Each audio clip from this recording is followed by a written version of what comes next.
దేవుని కుమారుడిగా రక్షకుడిగా పరిచయం చేస్తూ ఉన్నాడు, సాక్షాత్కరించుకుంటూ ఉన్నాడు, అదేవిధంగా ఎరుకపరుచుకుంటూ ఉన్నాడు. కనుక ఈనాటి పండుగ మనకు ఒక గొప్ప సందేశాన్ని వినిపిస్తూ ఉంది. అదేమిటంటే మనము దేవుని మాత్రమే స్తుతించాలి, ఆరాధించాలి అని ఈనాటి పండుగ ఉద్దేశం మనకు చెబుతూ ఉంది.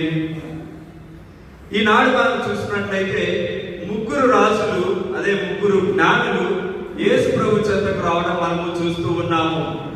సువిశేష పట్టణంలో మనము ముగ్గురు రాజులు, ముగ్గురు జ్ఞానుల గురించి చెబుతూ ఉంది. వారు తూర్పు దేశం నుండి వస్తున్నారు అని. కానీ మనం ఈనాడు ముగ్గురు రాజుల పండుగ అని పిలవచ్చు అని కూడా చెబుతూ ఉన్నాము. ఎందుకు మనము ముగ్గురు రాజులు అని పిలుస్తున్నాము అంటే, ఆనాటి కాలంలో ఈ యొక్క రాజులు వారు సమర్పించినటువంటి ఈ యొక్క బహుమానాలు ఆ యొక్క రాజులు మాత్రమే సమర్పించేవారు అని మనకు చరిత్ర చెబుతూ ఉంది. వారు సమర్పించినటువంటి బంగారము రాజుల దగ్గర ఎక్కువగా ఉండేది, అదేవిధంగా సాంబ్రాణి కూడా వారి దగ్గర ఎక్కువగా ఉండేది. అందుకే ఆనాడు ఆ రాజ్యాన్ని పరిపాలిస్తున్నటువంటి ఆ యొక్క రాజులు దేవునికి, ఆ యొక్క యేసు ప్రభుకి కానుకగా బహుమానాలు అర్పించారు అని ఈనాటి సువిశేష పట్టణంలో మనము చూస్తూ ఉన్నాము.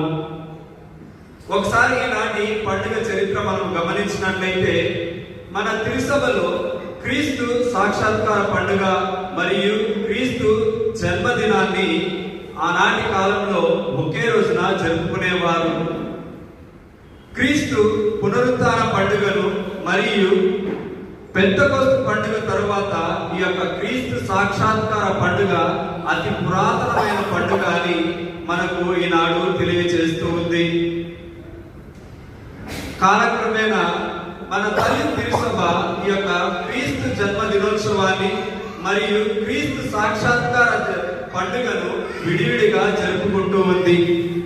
ఈనాటి గ్రంథ పట్టణాలు మనము గమనించినట్లయితే మొదటి పట్టణము యెషయా గ్రంథము 60వ అధ్యాయము 1వ వచనం నుంచి 6వ వచనం వరకు మనం చూసినట్లయితే ఈ యొక్క మొదటి 2 వచనాలలో మనము 2 పదాలను గమనిస్తూ ఉన్నాము. అవి ఏమిటి అంటే, మొదటిగా వెలుగు, రెండవదిగా చీకటి.